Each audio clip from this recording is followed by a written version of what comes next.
میرے بھائیوں، محبت دل کی وابستگی، روح کا میلان اس کو کہا جاتا ہے۔ دل انسانی جسم کا بادشاہ ہے۔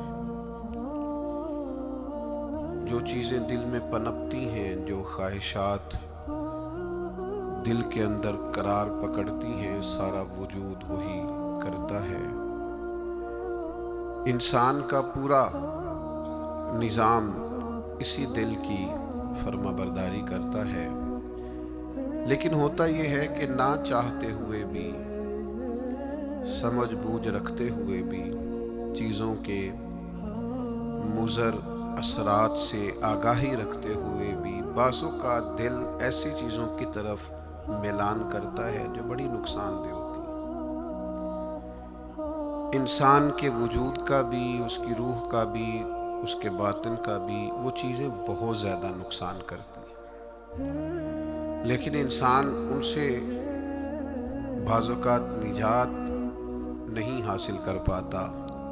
مثلا سب کو پتہ ہوتا ہے کہ ہرس، لالچ، ہوس یہ کوئی اچھی چیز نہیں۔ اللہ تعالیٰ اگر ضروریات کا رزق عطا کر دے اور ضروریات پوری ہونے لگ جائیں تو بہت اچھا ہے، لیکن نہ چاہتے ہوئے بھی بعض لوگ مال کی ہرس میں، ہوس میں، لالچ میں مبتلا ہو جاتے ہیں۔ یہ محبت دن بدن بڑھتی چلی جاتی ہے۔ وہ خود اپنے آپ سے کئی دفعہ سوال کرتے ہیں کہ یا دل تو نے تو ایک دفعہ یہ کہا تھا کہ بس میری ضروریات پوری ہونے لگ جائیں، 2 وقت کی روٹی چلنے لگ جائے، بچوں کے اخراجات نکلنے لگ جائیں، سر چھپانے کو ایک مکان مل جائے تو کافی ہے، اب تو کدھر نکل گیا۔ لیکن بہت سارا اس سے بڑھ کر اللہ نے فضل کر دیا، خواہش سے بڑھ کر عطا کر دیا، لیکن کہیں ٹھہراؤ نہیں ہو پا رہا، دل روک نہیں رہا۔ روز مال کی محبت، مال کا لالچ بڑھتا چلا جاتا ہے۔ یہ اس قدر زیادہ نقصان کرتا ہے کہ نبی کریم صلی اللہ تعالی علیہ وسلم نے ارشاد فرمایا کہ دنیا کی محبت ہر گناہ کی جڑ ہے۔ یعنی لوگ سمجھتے ہیں کہ معمولی بات ہے کہ میرے دل میں مال کی محبت بیٹھ گئی ہے، لیکن یہ بڑا گہرا مرض ہے۔ بعض لوگ کہتے ہیں نا کہ یہ مرض آ جائے تو اس کی وجہ سے 70 مرض اور بھی لگ جاتے ہیں۔ تو یہ دنیا کی محبت وہ مرض ہے، مال کی محبت وہ بیماری ہے کہ جس کی وجہ سے سینکڑوں امراض پیدا ہوتے ہیں، حلال حرام کی تمیز اٹھ جاتی ہے، رشتوں کا تقدس پامال ہو جاتا ہے، بہن بھائیوں کے رشتوں میں دراڑ آ جاتی ہے۔ لوگ اس مال کی محبت میں مبتلا ہو کر خونی رشتوں تک کو بھول جاتے ہیں۔ تو اگر محبت کو صحیح رستہ نہ ملا، یہ محبت الہی اور محبت رسول صلی اللہ تعالی علیہ وسلم کے خوبصورت عنوانات کی عادی نہ ہوئی، تو پھر یاد رکھیے گا کہ مال کی محبت تو پورے طور پر اجاڑ دے گی، اندر تباہ کر دے گی۔ ایک دوسری محبت بڑا نقصان کرتی ہے، وہ ہے شہرت کی محبت۔ میں چاہا جاؤں، میری شہرت ہو جائے، لوگ مجھے جانیں، کوئی ایسا طریقہ اپناؤں جس کی وجہ سے دنیا کے اندر فیمس ہو جاؤں، لوگ میرا نام لینے لگے۔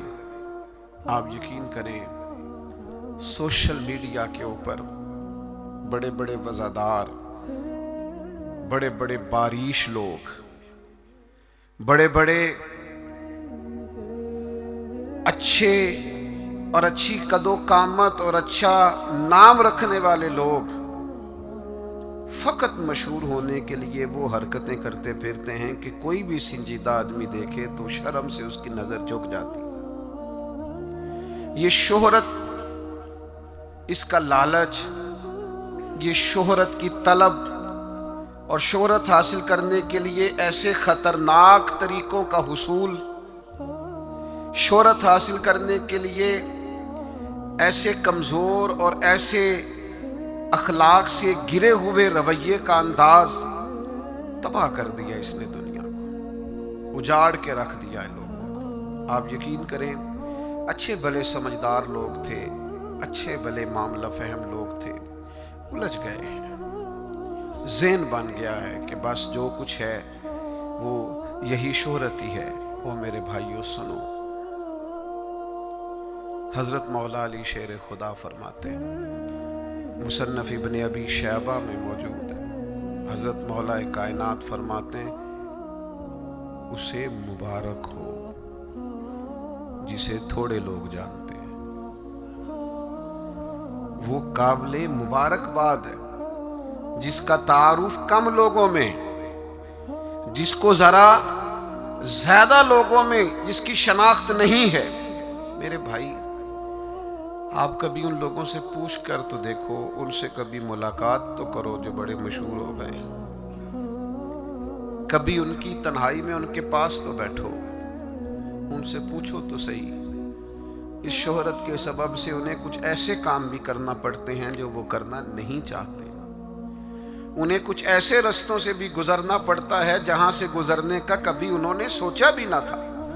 वो तो चाहते थे कि कोई तन्हाई होती, कुरान मजीद का नुस्खा होता, 500 दाने वाली तस्बीह होती, कहीं मुसल्ले का नूर होता, दिल में हो याद तेरी, गोशाए तन्हाई हो, फिर तो खलवत में अजब अंजुमन आराई हो। दिल चाहता था, लेकिन ये शोहरत, इसकी तलब। हाँ, एक बात है, अगर आप शोहरत चाहते हैं, मारूफ होना चाहते हैं, मशहूर होना चाहते हैं, बहुत सारे लोगों में चाहते हैं कि आपका नाम सुनहरी हुरूफ से हो और ज़्यादा लोग आपको जाने पहचाने, तो कुरान मजीद ने नुस्खा दिया है। फरमा इन्नल्लज़ीना आमनू व आमिलुस्सालिहाति सयजअलु लहुमुर रहमानु वुद्दा, जो ईमान लाने के बाद नेक अमल करेगा, रब लोगों के दिलों में मोहब्बत पैदा फरमा देगा। रहमान ऐसा माहौल बना देगा कि उन लोगों के दिलों में, अल्लाह ताला लोगों के दिलों में उस बंदे की मोहब्बत पैदा कर देगा। एक और मोहब्बत होती है, औलाद की मोहब्बत।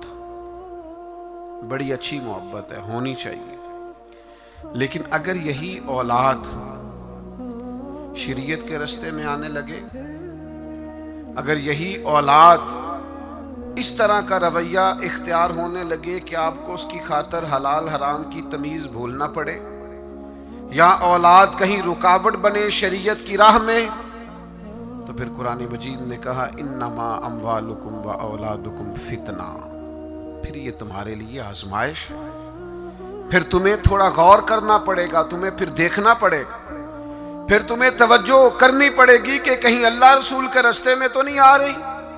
हज़रत अबू बकर सिद्दीक़ रज़ी अल्लाह तआला अन्हु के बेटे ने एक दफ़ा कहा था कि अब्बा जी, मुसलमान होने से पहले जब बदर के दिन मैं कुफ़ार की तरफ से लड़ते हुए आ रहा था तो आप मेरी तलवार की ज़द में आ गए थे। मैं आपको कत्ल कर सकता था, पर मैंने बाप समझ करके छोड़ दिया। तो सैयदना अबू बकर सिद्दीक़ फरमाने लगे, बेटा तो अभी कलमा नहीं पढ़ता था, तूने मुझे बाप समझ के छोड़ दिया। अगर तू बदर वाले दिन मेरी तलवार के नीचे आता तो मैं तुझे कभी बेटा समझ के माफ ना करता, दीन का मुखालिफ समझ के कत्ल कर देता। इसलिए कि जो औलाद शरीयत के रास्ते में आएगी, दीन के रास्ते में आएगी, पैगाम हक के रास्ते में आएगी, उसे औलाद समझकर दरगुजर थोड़ा किया जाएगा। मेरे अजीजों, वतन की मोहब्बत भी कभी गालब आती है, इलाके की मोहब्बत भी कभी गालब आती है। इंसान जहाँ पैदा होता है, जहाँ जवान होता है, जहाँ वक्त गुजारता है, जहाँ उसके अहबाब होते हैं, जहाँ उसकी दोस्तियाँ होती हैं, जहाँ उसके ताल्लुकात होते हैं, वो मोहब्बत भी कभी गालिब आती है। लेकिन याद रखना, सारा कुछ ही मक्का मुकरमा में मौजूद था, वहीं पैदा हुए थे सहाबा, वहीं दोस्तियाँ थीं, ताल्लुक़ थे, रिश्तेदारियाँ थीं। लेकिन जब पता चला ना कि महबूब को मदीना पसंद है, तो फिर किसी ने भी वतन से प्यार नहीं किया, मोहम्मद अरबी के शहर से मोहब्बत फरमाई है। आप इन सारी मोहब्बतों को गिनते जाएं, वो दौलत की हो, वो शोहरत की हो, वो इख्तदार की हो, وہ اولاد کی ہو، وہ محبت آپ کے لیے وطن کی محبت ہو، یہ ساری محبتیں قربان کی جائیں گی۔ لیکن اگر کسی محبت کو حاصل کیا جائے گا تو وہ اللہ رسول کی محبت ہے۔